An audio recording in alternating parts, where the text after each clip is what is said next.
Have you ever wondered how Slash can play the wrong notes but still sound right? A lot of guitarists will tell you to just play the minor pentatonic over everything. But if you've actually tried that over a major progression, you'll know that sometimes it sounds great and other times it sounds like you're just in the wrong key. So in this video, I'm going to show you exactly how to make the minor pentatonic work over major progressions, where most guitarists go wrong when they do try this, and exactly how Slash uses this to make any solo sound bluesy on purpose. So let's start with the most obvious condition. And once you hear this one, you'll never look at a power chord the same way again. So I'm just going to play an A power chord and use major pentatonic and minor pentatonic over the top.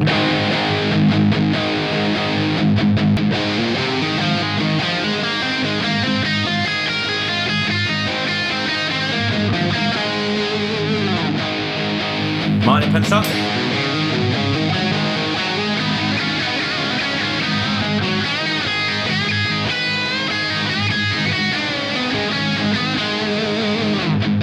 So as you can hear, neither of them sound wrong, they both actually work. And that's because a power chord only contains two notes, the root and the fifth. We're actually missing the third, and that is the note that tells your ear if a chord is major or minor. But without it, the chord is neutral, which means we have a blank canvas. So you can use major or minor over the top, and it'll work because we're not getting that clash of the C natural against the C sharp. Because that chord is ambiguous, Slash also uses this to imply any flavour of major or minor that he wants, like Phrygian and Phrygian dominant, which he uses in double talking jive.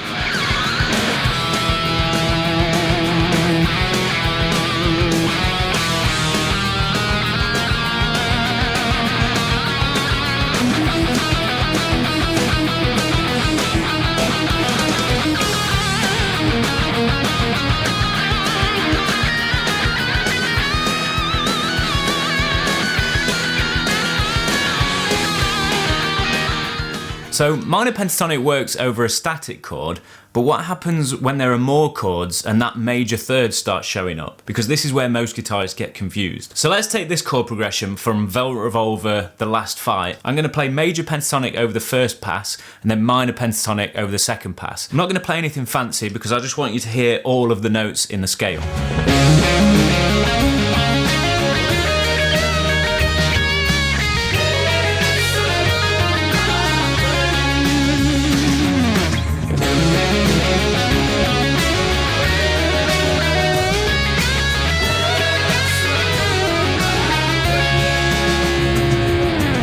So even though these chords are from a major key, most of them actually don't use that major third. There's only one chord in the progression that does. Pretty much every other note in the minor pentatonic scale is safe. So basically, if the progression isn't forcing that clear major third into your ear, you've got permission to play minor pentatonic. Plus, using high gain makes it even easier to mask that major third, so the clash is less obvious. But what Slash does a lot of the time, as you can hear, is blend the two together.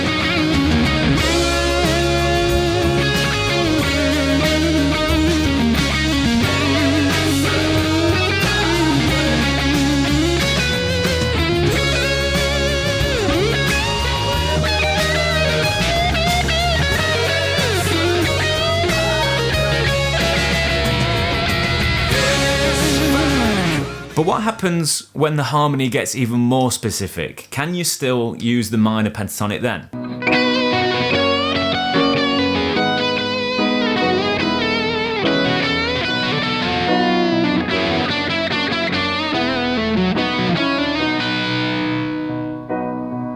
Well, the answer is yes, pretty much. And there are a few reasons why. Firstly, and you're gonna hate this, you just can. Because our ears have been conditioned by decades of blues and hard rock to hear that minor over major tension as expressive instead of wrong. And we actually like it. It's practically built into our DNA. And secondly, I'm doing something deliberately to make it work, which is exactly what I'm going to show you how to do in a minute. But for now, just think of it like this in the most simple terms. I'm using the minor notes for the tension and then using major to release that tension. So now listen to this one. I'm going to play minor pentatonic the first time, then I'm going to blend major and minor pentatonic so you can hear the difference.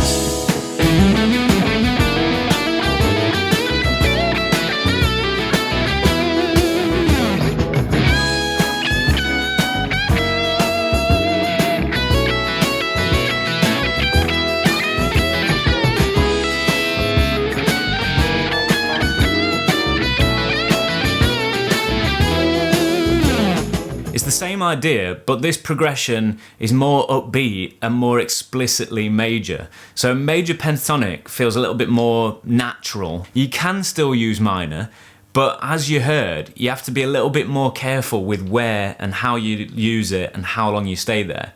So it's kind of not a yes or no answer, it's more of a spectrum. You got to think of the context, and then the more obvious major harmony that's happening, the more careful you have to be when you're using it. And I'm going to show you exactly how to do that shortly. By the way, if you want to take this further, my How to Play Like Slash course is where I break all of this stuff down properly, along with a tool to show you exactly what notes Slash would target over any chord progression, so there's no guessing. But for now, let's carry on with the next point. Now here's where it gets really interesting, because everything we looked at so far has been about using minor over major, but Slash also does something that works the other way around. And when you hear it, you'll recognize it in a lot of his solos. So let's have a look at the You Got No Right chord progression.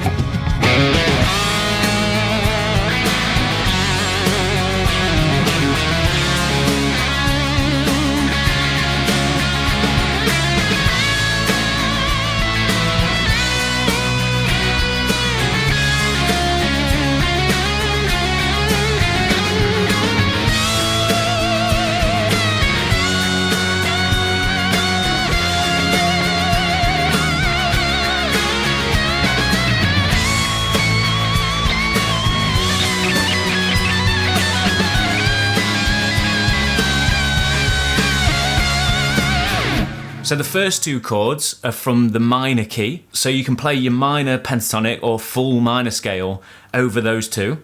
But then the last chord that happens for 2 bars is the root chord played as a power chord. So you can get away with playing minor over the entire thing, but because this song lifts in energy and emotion as well, if you like, a good way to release that tension is by switching to the major over this bit. And because it's a power chord, like in our first example, you can imply major or minor, and Slash is a master at that. So now you've got several conditions where this works, but the thing is, knowing all this doesn't automatically mean it sounds good when you try. Let me know in the comments if you've tried it and it just sounded terrible. You're not alone, because when I first found out that I could play minor pentatonic over major progressions, I tried it and it sounded awful. And Slash was using the same scale over the same kind of chords as I was, and it sounded amazing.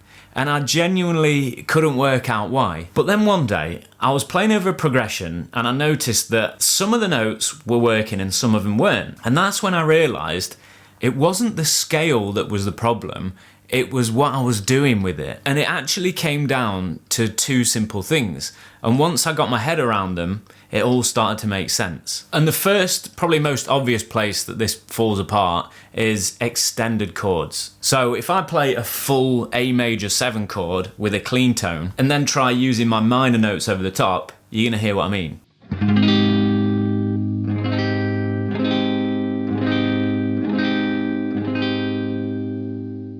So here's major scale.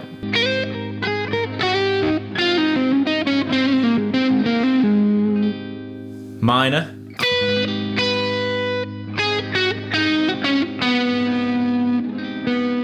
If you're playing those extended chords and using more of them, we've now got more notes that clash just in that one chord. So there's less opportunity to make things work. Secondly, and this is where most people go wrong, but it's the biggest thing when it comes to soloing, people think that once they pick a scale, every note in it is just gonna magically work over the entire progression. But it just won't work.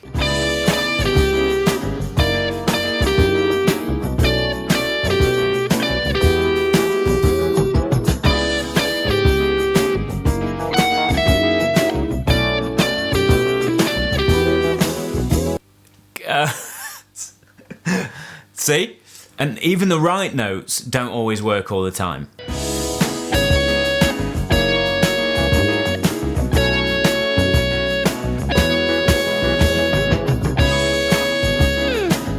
And that's because every note has a function and creates a certain sound. Some sound like home, and some of them want to resolve or move. And the thing is, Slash never stays on those clashing notes. He uses them as tension and then moves to resolve. So listen to this.